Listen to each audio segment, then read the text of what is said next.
राधे राधे दोस्तों, हरे कृष्णा। आप सभी का दिन शुभ हो। हर दिन की तरह आज सभी को माघ मास महात्म्य में पहले एक बहुत ही सुंदर सी कथा मैं सुनाने वाली हूँ।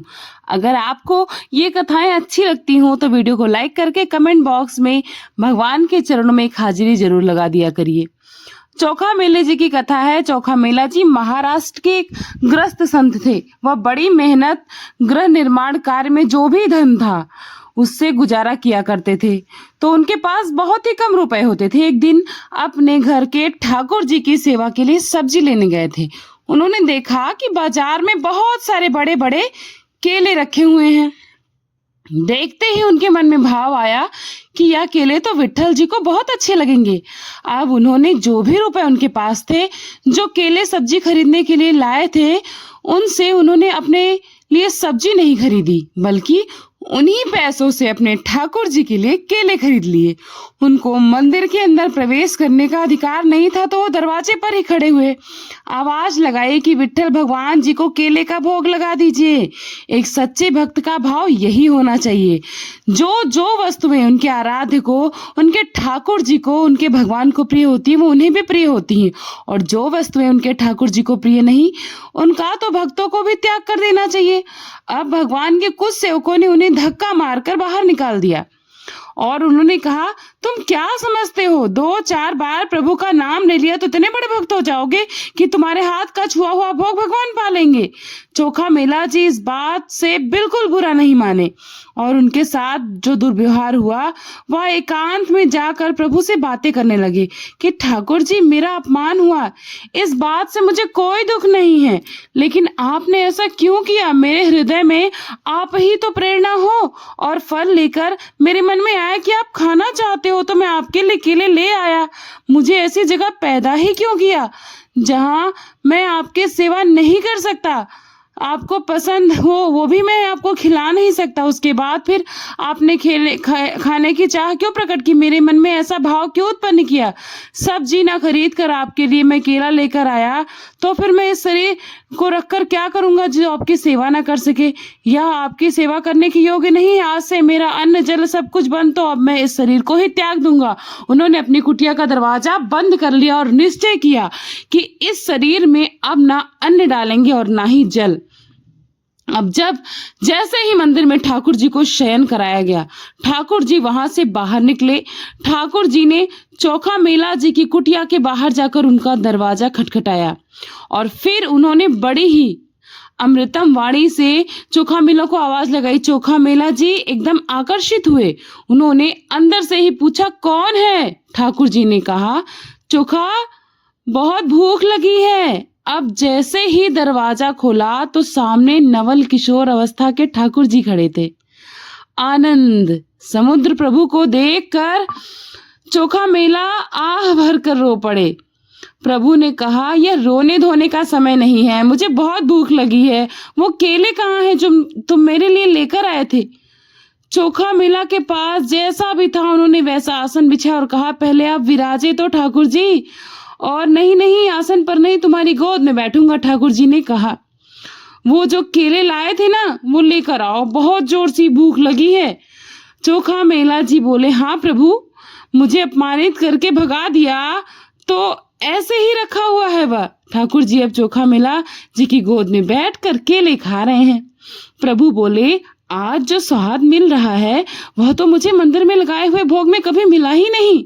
रुक्मिणी जी को भी तो पता चले कि मेरे प्रेमी जने द्वारा दी गई वस्तु में कितना स्वाद है। इसीलिए आप एक काम करो, मुझे 2 केले रुक्मिणी जी के लिए भी दे दो। ठाकुर जी ने बाकी सबके केले खा लिए और चोखा मेला जी ने कहा, आप आनंदित रहो, मैं उन्हीं का होता हूँ जो मेरे लिए है। मैं किसी जाति, कुल, साधना, अवस्था या फिर तपस्या का नहीं होता हूँ। इसका तो केवल कुछ सुकृत फल होता है, लेकिन जो केवल मेरे लिए है मैं केवल उसका हूँ। ठाकुर जी वापस अपने मंदिर में आ गए। रुक्मिणी जी को अपने भक्त द्वारा दिया हुआ केला खिलाया और आंगन में छिलके फेंक दिए। उन्होंने मंदिर का दरवाजा अंदर से बंद कर दिया। सुबह दर्शन के लिए हजारों भक्तों की भीड़ उमड़ पड़ी। ठाकुर जी की सेवा करने वाले सेवक बाहर से ताला लगा कर जाते थे। उन्होंने जब ताला खोला तो दरवाजा नहीं खुला। सब बहुत परेशान हो गए और रोने लगे। अब पुजारियों ने प्रभु से प्रार्थना की कि प्रभु कोई अपराध हो गया क्या? तो ठाकुर जी ने बंद दरवाजे के अंदर से ही कहा, यह दरवाजा तभी खुलेगा जब आप सभी चोखा मेला जी को लेकर आएंगे और वह दरवाजा खोलने के लिए कहेंगे, तभी दरवाजा खुलेगा। तब निजी सेवकों ने कहा, प्रभु हम अभी जाते हैं। ठाकुर जी कहने लगे, नहीं, ऐसे नहीं, पालकी लेकर जाओ, चोखा मेला को पालकी में बिठा कर लाओ। वह दैन्य है तो शायद वह पालकी में भी ना बैठे, और ना बैठे तो आप उनके चरणों में गिरना, पकड़ना, प्रार्थना करना, लेकिन किसी भी तरह उनको मनाकर पालकी में बिठाकर ही लाना। ठाकुर जी अपने सेवके के जीवन के आधार होते हैं। अब वह पालकी लेकर चोखा मेला जी को लेने के लिए भागे। सब लोग आश्चर्यचकित कि कल मंदिर के दरवाजे से जिसको धक्का मारकर बाहर निकाला गया था, आज उसे ही भगवान के सेवक पालकी में लेने जा रहे हैं। चोखा मेला के घर पहुंचकर जैसे ही सेवकों ने पालकी में बैठकर मंदिर चलने की बात उनसे कही तो वह साष्टांग लेट गए। उन्होंने कहा, मैं इस योग्य नहीं हूं जो पालकी में बैठकर जाऊं। तो सेवकों ने उनके चरण पकड़ लिए कि जैसे ठाकुर जी ने कहा है, और सेवक कहने लगे, और आप मत छुपाइए, हम जान गए हैं कि आप किस कोटि के महान भक्त हैं। तो उन्होंने जबरदस्ती चोखा मेला जी को पालकी में समझाकर बिठाया और उनकी जय जयकार करते हुए मंदिर में लेकर आए। मंदिर में जाते ही चोखा मेला जी ने आंसू बहाते हुए ठाकुर जी से प्रार्थना की। उन्होंने कहा, प्रभु बस करो, अब तो दरवाजा खोल दो। इसके बाद तुरंत मंदिर के पट तत्काल खुल गए। तो चोखा मेला जी की एक छोटी सी सेवा ने चमत्कार प्रकट कर दिया। सोचिए जरा, हम सच्चे मन से अगर ठाकुर जी को अपने भगवान की 8 पहर की भक्ति करेंगे तो हमारा जीवन कैसा होगा? आप स्वयं विचार करके देखिएगा और जरूर बताइएगा। तो ये थी आज की कथा। अब सुनिए आज का महात्म्य। श्री सूत जी कहते हैं, हे द्विज, वो हाटकेश्वर क्षेत्र में संत ऋषियों का आश्रम है जो समस्त कामनाओं को पूर्ण करने वाला है। जो मनुष्य श्रावण मास की पूर्णिमा को वहां पर स्नान करते हैं वह मन वांछित फल को प्राप्त करते हैं। जो कंद मूल फल और शाक द्वारा वहां श्राद्ध करता है वह राजसोई और अस्मित दोनों यज्ञों का फल प्राप्त कर लेता है। भाद्रपद मास के शुक्ल पक्ष की पंचमी तिथि में वहां स्नान करके पुष्प, धूप और चंदन आदि के द्वारा ऋषियों का भक्ति पूर्वक पूजन करना चाहिए। और पूजन का मंत्र इस प्रकार है, ओम अत्रे नमः, ओम वशिष्ठ नमः, ओम कस्पाशून नमः। इस प्रकार मंत्रों का जाप करते हुए धूप अर्चना इत्यादि विधि करके भगवान का सच्चे दिल से, सच्चे हृदय से, पवित्र हृदय से उच्चारण करके पूजन करना चाहिए। हे ब्रह्मर्षि, पूर्व काल की बात है कि एक समय संसार में 12 वर्षों तक वर्षा ही नहीं हुई। जीविका का साधन, भूत समस्त औषधियों, अन्न और फल आदि सभी का नाश हो गया। इससे सब लोग भूख की पीड़ा से व्याकुल हो गए। इस प्रकार अन्न का विनाश हो जाने से जब सारा भूमंडल भूख से पीड़ित हो गया, तब सप्तऋषि लोग भी क्षुधा से व्याकुल होकर इधर उधर भटकने लगे। घूमते घूमते वे सब लोग वर्षा दर्द भी नामक राजा के राज्य में गए। उनका आगमन सुनकर राजा वहां पर आए और इस प्रकार बोले, मैं आप लोगों को अन्न, ग्राम और धान आदि सब कुछ दूंगा। तब ऋषिगण कहने लगे, राजन, राजा का जो कार्य होता है प्रतिगमन है, किंतु परिणाम में विष के समान होता है। इसलिए पुण्यात्मा ब्राह्मणों को उससे दूर से ही त्याग देना चाहिए। इसलिए तुम्हारा कल्याण हो, तुम घर लौट जाओ, हम तुम्हारा धन कदापि नहीं ले सकते हैं। ऐसा कहकर ऋषि लोग चमत्कारपुर की ओर चल दिए। तब राजा ने भी गूलर के फलों में सोना भरकर उन फलों को सप्त ऋषियों के रास्ते में बहुत आगे रखवा दिया था। तब वे मुनि पृथ्वी पर गिरे हुए गूलर के फलों को देखकर बड़े प्रसन्न हुए और भूख से पीड़ित होने के कारण उन सबको उठाने लगे। उन्हें भारी देखकर अत्रि ऋषि ने एक फल तोड़कर देखा तो उसमें सोना देखकर कहने लगे, हम लोगों की ज्ञान शक्ति मंद नहीं हुई है, हमारी बुद्धि मूढ़ नहीं है जो कि इन फलों को सोने से भरे हुए जानकर भी हम ग्रहण कर लें। इसलिए इन सोने से भरे हुए फलों को दूर से ही त्याग कर चल देना चाहिए। एक मनुष्य संपूर्ण पृथ्वी का स्वामी है और दूसरा केवल निष्काम भाव से रहने वाला अकिंचन है। इन दोनों में जो निष्काम पुरुष हैं वही सौभाग्यशाली और श्रेष्ठ होते हैं।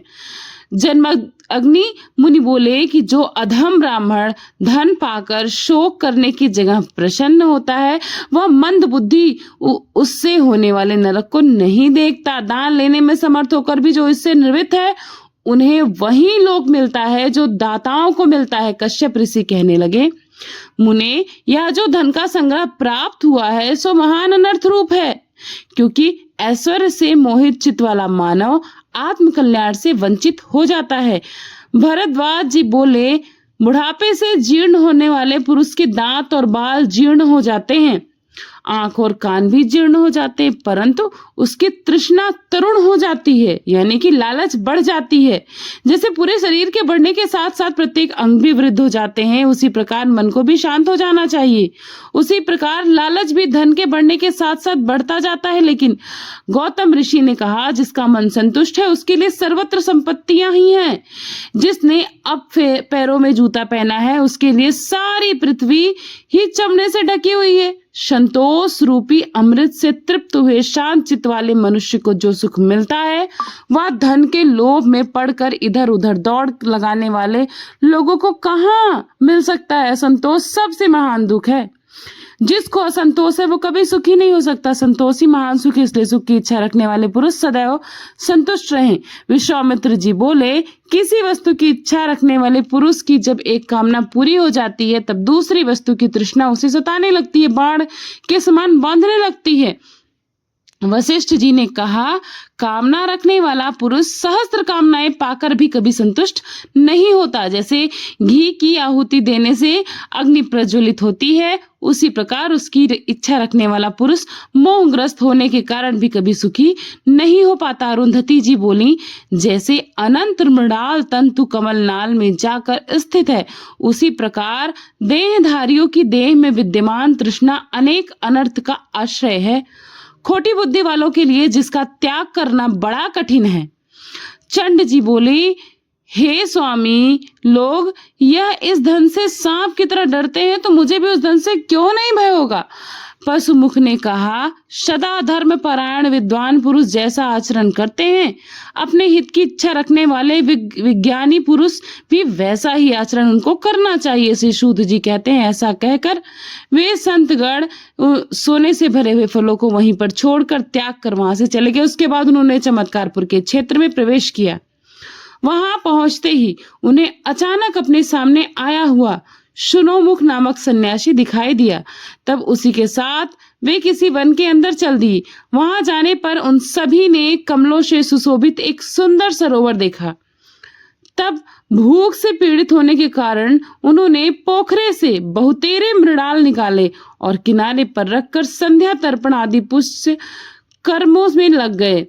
इन पुण्य कर्मों में लगने के बाद वे सब लोग जल से निकालकर एक दूसरे से मिले। तब वहां उन मृणाल को देखकर इस प्रकार कहने लगे, ऋषि कहने लगे, अहो, हम भूख से पीड़ित हैं, इस दशा में भी किसी निर्दय ने हमारे समस्त मृणाल स्थान से चुरा लिए हैं। नमु ने कहा, जिसने इन मृणाल को चुराया है वह शाम आदि वेदों को पढ़े, अतिथि प्रेमी ग्रस्त हो और निरंतर सत्य बोले। ऋषि बोले, वाह, आपने जो शपथ किए हैं वे जातियों को अभीष्ट ही हैं। अतः यह निश्चय हो गया कि इन मृणाल की चोरी श्रीमान ने ही की है। नमु ने कहा, निश्चय ही मैंने आप लोगों के मृणाल चुराए हैं। आप मुझे इंद्र जानिए। हे द्विज, आप लोग में लोभ का अभाव देखकर मैं बहुत संतुष्ट हूं, इसलिए आप मेरे साथ शीघ्र स्वर्गलोक में पधारें। ऋषि बोले, देवराज, हम तो मोक्ष मार्ग के पथिक हैं, हमारे मन में स्वर्ग का लालच है ही नहीं, अतः इस तीर्थ में मोक्ष के लिए हम तपस्या करेंगे। जमदग्नि ने मुनि ने कहा कि सुरेश्वर, हमने मृणाल से ही अपना जीवन निर्वाह करते हुए समुद्र पर्यंत समूची पृथ्वी की परिक्रमा की है। अब हमारे साथ आपका जो समागम हुआ है, इससे आपका ही कल्याण हो। आप यहाँ से स्वर्गलोक को पधारें। देवराज इंद्र बोले, उत्तम। व्रत का पालन करने वाले हे मुनीश्वर, मेरा दर्शन कभी व्यर्थ नहीं जाता, इसलिए आप लोग अपनी और कोई अभीष्ट वस्तु इससे मुझे ग्रहण कीजिए। फिर ऋषियों ने कहा, हे इंद्र, इस पृथ्वी पर हमारे नाम से यह आश्रम विख्यात है और यहाँ आने वाले मनुष्यों के सभी पापों का नाश करने वाला हो। हम तो सदा यही तपस्या के लिए तब तक निवास करेंगे जब तक हमें सनातन मोक्ष की प्राप्ति नहीं हो जाती। इंद्रराज बोले, सप्त ऋषियों, आप लोगों का यह आश्रम तीनों लोकों में विख्यात होगा। जो जिस कामना को मन में लेकर श्रावण मास की पूर्णिमा को यहाँ श्राद्ध करेगा, वह उस मनोरथ को अवश्य ही पालेगा। जो मनुष्य निष्काम भाव से यहाँ श्राद्ध अथवा दान करेगा, वह निसंदेह मोक्ष प्राप्त कर लेगा। जो आप लोगों के आश्रम पर देह त्याग करेंगे, वे पापी होने पर भी परम गति को प्राप्त होंगे। जो मनुष्य एकाग्र चित्त होकर यहाँ इंगुज बेर या फिर बेल आदि पत्रों के लिए श्राद्ध करेगा, वे सब पापों से मुक्त होकर किन्नर गणों के मुख से अपनी स्तुति सुनता हुआ देव दुर्लभ परम सिद्धि को प्राप्त करेगा। ऐसा कहकर इंद्रदेव सभी ऋषियों से प्रशंसक होकर वहां से अंतर्ध्यान हो गए और वे सप्त ऋषि के रहने लगे। फिर दीर्घाय काल बीत होने के बाद उन्होंने भी भारी तपस्या करके जरा मृत्यु रहित परम पद प्राप्त कर लिया। सप्त ऋषियों ने अपने आश्रम पर त्रिशूलधारी भगवान शिव के लिंगम स्वरूप की जो स्थापना की है, उसके दर्शन मात्र से ही मनुष्य पाप मुक्त हो जाता है। जो भक्ति पूर्वक पुष्प धूप और चंदन आदि से उनका पूजन करते हैं, वह अवश्य ही मोक्ष को प्राप्त होते हैं। यहाँ पर आपने एक शब्द सुना, मृणाल। मृणाल किसे कहते हैं? मृणाल कहते हैं जो कमल की नाल, यानी कि कमल में जो नीचे उसकी डंठल बोलते हैं हमारे भाषा में, आजकल की डंठल, इसको बहुत सारे जगहों पे बाजारों में बिकती है। श्री सूत जी कहते हैं, ब्राह्मणों, हाटकेश्वर क्षेत्र में एक दूसरा आश्रम महर्षि अगस्त का है। वहां साक्षात विश्वात्मा भगवान महेश्वर निवास करते हैं। वहां चैत्र मास के शुक्ल पक्ष की चतुर्दशी तिथि को स्वयं भगवान सूर्य आकर देवताओं के स्वामी महादेव जी की पूजा करते हैं। जो कोई भी मनुष्य वहां पर भक्ति पूर्वक भगवान शिव की पूजा करता है, वह उत्तम लोकों में जाता ही जाता है। और जो वहां श्रद्धा पूर्वक श्राद्ध करता है, उसके पितृ उसी प्रकार तृप्त होते हैं जैसे पत्र मेध यज्ञ से उन्हें तृप्ति होती है। जिस समय विंध्याचल पर्वत ने बढ़कर सूर्यदेव का मार्ग रोक लिया था, उस समय वे सूर्यदेव ब्राह्मण का रूप धारण करके चमत्कार नामक नगर के क्षेत्र में महर्षि अगस्त के आश्रम पर गए और कहने लगे, मुनि श्रेष्ठ, आज तो मैं आपके यहाँ अतिथि के रूप में आया हूँ। अगस्त जी ने प्रसन्नता पूर्वक कहा, मुने, आपका स्वागत है। आपको जो अभीष्ट हो वह वस्तु बताइए, मैं उसे अवश्य दूंगा। तब सूर्यदेव बोले, हे ब्राह्मण, मैं सूर्य हूँ, ब्राह्मण के रूप में आपके सामने आया हूँ। पर्वतों में श्रेष्ठ सुमेरु गिरी के प्रति ईर्ष्या होने के कारण विंध्य पर्वत इस समय मेरा मार्ग रोककर खड़ा है। इसलिए आप शाम आदि उपायों से उस पर्वत को रोकिए, जिससे मेरी गति भंग होने के कारण अतिकाल न होने पाए। अगर अगस्त जी ने कहा कि हे दिवाकर, मैं उस बढ़ते हुए कुल पर्वत को रोक दूंगा, आप अपने स्थान पर पधारिए। तब उनकी आज्ञा पाकर सूर्यदेव अपने लोक को चले गए। इधर अगस्त मुनि शीघ्र जाकर विंध्याचल पर्वत से आदर पूर्वक कहने लगे, हे पर्वत श्रेष्ठ, तुम मेरी आज्ञा से शीघ्र ही लघु रूप धारण करो। इस समय मेरा विचार दक्षिण के तीर्थों में स्नान करने को हुआ है, किंतु यह कार्य तुम्हारे ही अधीन है, इसलिए जैसा उचित जान पड़े वैसा करो। महर्षि अगस्त जी का यह वचन सुनकर विंध्य पर्वत तत्काल विनीत भाव से नीचा हो गया। तब उस पर्वत को पार करके दक्षिण किनारे पहुंचकर अगस्त जी ने कहा, गिरिश्रेष्ठ, जब तक मैं पुनः वापस ना लौट जाऊं, तब तक तुम्हें सदा स्थित में रहना होगा। अगस्त मुनि के श्राप से डरा हुआ वह श्रेष्ठ पर्वत पुनः लौट आने की प्रतीक्षा में फिर आगे बढ़ ही नहीं सका। फिर अगस्त मुनि तब के गए हुए आज तक फिर उस मार्ग से कभी लौटे ही नहीं। वे अब भी दक्षिण दिशा में ही स्थित हैं।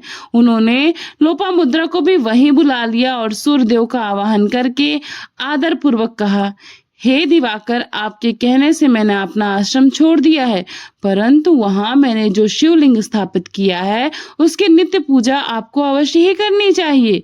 तब सूर्यदेव बोले, मुने, मुझे स्वीकार है, मैं आपके द्वारा स्थापित शिवलिंग का पूजन अवश्य करूंगा, और दूसरा कोई भी पुरुष जो उस दिन उस शिवलिंग की पूजा करेगा वह मेरे लोक में आकर पुण्य का भागी होगा। श्री सूत जी कहते हैं, इसी कारण भगवान सूर्य चैत्र मास के शुक्ल पक्ष की चतुर्दशी तिथि को उस स्थान पर सदैव उपस्थित होते हैं। ऋषियों ने पूछा, हे सूत नंदन, मंत्र का जाप किस प्रकार सिद्ध होता है? तब श्री सूत जी महाराज कहने लगे, महर्षि, पूर्व काल में दुर्वासा मुनि के सामने इस विषय का वर्णन करते हुए पिताजी के मुख से जो कुछ भी मैंने सुना वह मैं तुमको बतलाता हूँ। दुर्वासा जी ने पूछा कि सूत जी, मैं किस अभीष्ट मंत्र को सिद्ध करना चाहता हूँ, उसकी सिद्धि के लिए जो शास्त्रोक्त विधान है वह बताइए। लोभी महर्षि बोले, मुने, मंत्रों का साधन सबके लिए कष्टदायक, दोषयुक्त और अनेक प्रकार के विघ्नों से व्याप्त रहता है। अगर आप मंत्र के लिए सिद्ध हैं तो चमत्कारपुर के क्षेत्र में चले जाइए। वहां महर्षि अगस्त्य जी के द्वारा निर्मित चित्रेश्वर पीठ व हृदय स्थित मंत्रों की तत्काल सिद्धि करने वाला पीठ बताया जाता है। वहां ना तो कोई विघ्न आता है और ना किसी प्रकार का दोष ही प्राप्त होता है। देवताओं के वरदान से वहां कोई भी मंत्र सिद्ध हुए बिना रह ही नहीं सकता। वह सिद्ध पीठ चारों युगों के लिए हितकर है और जो वहां रहते हैं उन्हें युग के अनुसार शीघ्र ही सिद्धि की प्राप्ति कराता है। हे ब्राह्मणों, जो जिस मंत्र की सिद्धि करना चाहता है वह उसको पहले से ही 1,00,000 बार जप कर ले। ऐसा करने से वह मनुष्य पवित्र हो जाता है और पवित्र सिद्धि और मंत्र साधन का अधिकारी बन जाता है। इसके बाद फिर से उसका 4,00,000 जप करे और प्रज्वलित अग्नि में दशांश आहुति दे। इससे अवश्य ही मंत्र की सिद्धि होती है। सौम्य कार्यों में सरसों और चमेली के फूलों में से हवन होता है। हवन के बाद ब्राह्मण भोजन कराना चाहिए और रौद्र कार्यों में लाल फूल और गूगल से होम करवाना लाभदायी माना जाता है। हवन के बाद कुमारी कन्याओं को भोजन इत्यादि से तृप्त करना चाहिए। यह सतयुग के लिए उत्तम मंत्र साधन बताया गया है। त्रेता युग में एक चतुर्थांश कम किया जाता है, द्वापर में आधा और कल युग में चतुर्थांश साधन आवश्यक है। इस प्रकार मंत्र सिद्धि प्राप्त करने के लिए उस पीठ में अपनी इच्छा के अनुसार सत्य साधन करें। ऐसा करने से मनुष्य शापानुग्रह में समर्थ तेजस्वी सभी प्राणियों के लिए अजय और साधु सम्मानित हो जाता है। श्री सूत जी कहने लगे, मेरे पिताजी वह सब बात सुनकर दुर्वासा मुनि चित्रेश्वर पीठ में चले गए और वहां उन्होंने सब मंत्रों का क्रमशः साधन किया। श्री सूत जी कहते हैं, वही राजा साधु धमार के द्वारा स्थापित किया हुआ शिवलिंग है जिसे उन्होंने अति मनोहर सर्वरत्नम मंदिर बनवाकर प्रतिष्ठित किया है। उस तीर्थ में आश्रम बनाकर राजा ने बड़ी भारी तपस्या की है, जिसके प्रभाव से भगवान शिव उनके द्वारा स्थापित शिवलिंग में विराजमान हुए हैं। उस मंदिर के समीप उस महात्मा राजा की एक बावली भी बनवाई है जो अत्यंत निर्मल जल से भरी हुई है। सभी तीर्थों के समान महत्व रखने वाली और मंगल काकती राजा धुंध उमार सूर्यवंश में उत्पन्न हुए थे। वे बृह और उसके भाई नामक महादैत्य को मारे थे, इसलिए वे तीनों लोकों में धुंधमर के नाम से प्रसिद्ध हुए थे। उनका दूसरा नाम कुवलयाश भी था। चमत्कार का क्षेत्र परम पावन है, ऐसा जानकर उन्होंने उस क्षेत्र में भगवान शंकर का कीर्तन करते हुए बड़ी भारी तपस्या भी की थी। रत्न निर्मित प्रसाद में उत्तम महालिंग की स्थापना करके भेंट पूजा और उपहार आदि के द्वारा तथा पुष्प धूप दीप चंदन और आदि सामग्रियों से भगवान शिव का पूजन और अभिषेक किया था। इससे प्रसन्न होकर महादेव जी ने वृषभ पर आरूढ़ होकर गौरी देवी तथा अन्य गणों के साथ राजा को प्रत्यक्ष दर्शन दिए और कहा, तुम मनोवांछित फल वर मांगो।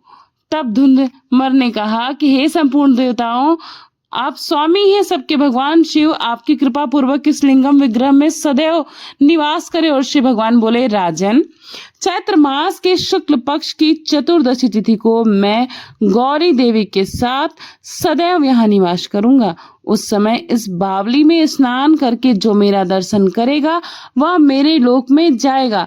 श्री सूत जी कहते हैं, ऐसा कहकर भगवान शिव वहीं पर अंतर्ध्यान हो गए और राजा प्रसन्नचित्त होकर वहीं निवास करने लगे। अंत में वे मुक्ति के भागी हुए और वहीं चित्रशिला तीर्थ के उत्तर भाग में जलसई भगवान विष्णु का सुविख्यात स्थान भी है, जो महापापों का नाश करने वाला है, जो हरिशैनी और हरिबोधनी अर्थात देवशैनी और देव उठनी एकादशी को उपवास करके उस तीर्थ में श्री हरि की पूजा करता है, वह अवश्य ही वैकुंठ धाम को जाता है। भगवान श्री हरि के शयन करने पर जो कृष्ण पक्ष की द्वितीय तिथि आती है उसका नाम अशुशयना है। यह तिथि भगवान विष्णु को बहुत प्रिय है। उस दिन जो वहां शास्त्रोक्त विधि से भगवान जलशयी अर्थात भगवान विष्णु का पूजन करता है वह श्री हरि के धाम को जाता ही जाता है। ऋषियों ने पूछा, हे सूतनंदन, भगवान जलशयी वहां कैसे प्राप्त हुए और किस विधि से उनकी पूजा करनी चाहिए? तब इसके बारे में सूत जी ने कहा, जो कुछ भी बताया उसका वृंतांत आप सभी अगले अध्याय में जरूर सुनेंगे। आप सभी बताइएगा कि आप सभी को ये कथा कैसी लगती है। अच्छी लगती हो तो लाइक, सब्सक्राइब एंड शेयर करिएगा। अगली कथा सुनने के लिए बेल आइकन प्रेस करना बिल्कुल भी मत भूलिएगा ताकि नोटिफिकेशन आप सभी को समय से मिल जाए। Thanks for watching Purnima Keshar blog. Radhe Radhe, जय श्री कृष्ण।